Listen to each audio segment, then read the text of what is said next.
an original podcast from podlatino.com.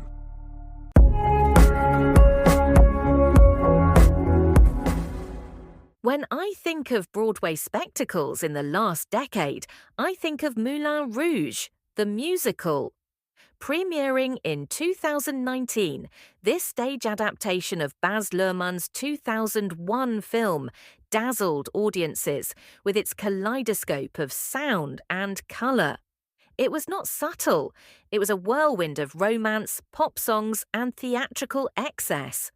But beneath the glitter, it carried an emotional core that reminded audiences why truth, beauty, freedom, and love endure as ideals worth celebrating. The story begins with the film.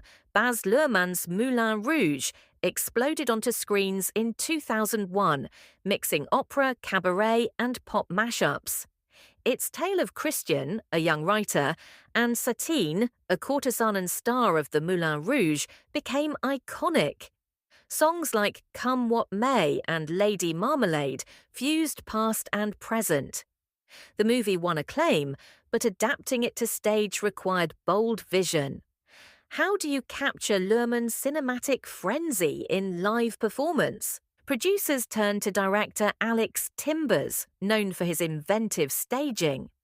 Working with bookwriter John Logan and music supervisor Justin Levine, the team expanded the film's soundtrack into a mashup of more than 70 songs.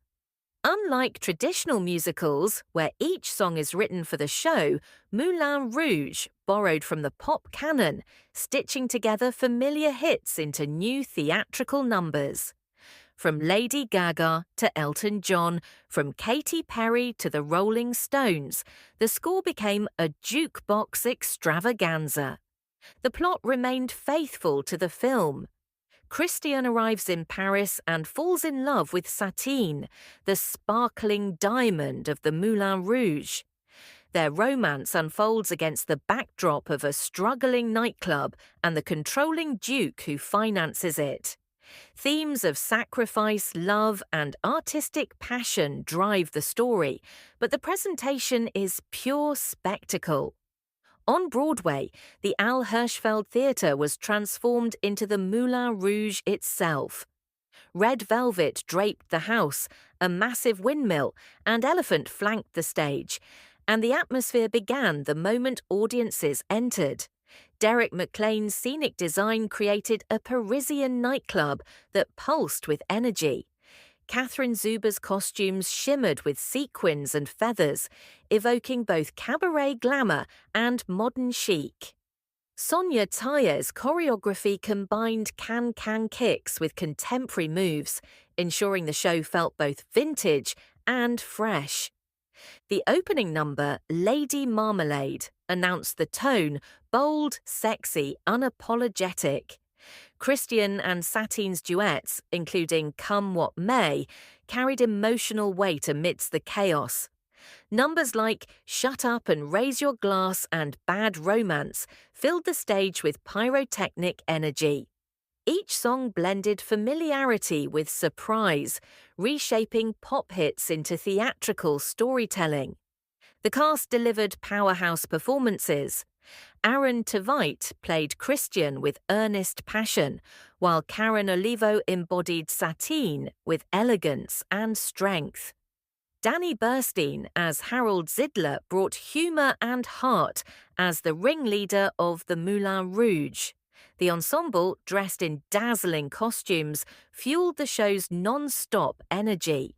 Critics noted that the musical leaned heavily on spectacle, but audiences embraced it. Moulin Rouge became a celebration, a reminder of the joy of theatre as communal escapism. The mashup score turned the show into a party, while the romance between Christian and Satine anchored the excess with sincerity. The show's timing gave it special resonance. Opening in 2019, it became one of Broadway's last big hits before the pandemic shutdown. When theatres reopened in 2021, Moulin Rouge returned triumphantly, offering audiences a needed reminder of joy and resilience. In 2021, it won 10 Tony Awards, including Best Musical, Best Director, and Best Choreography.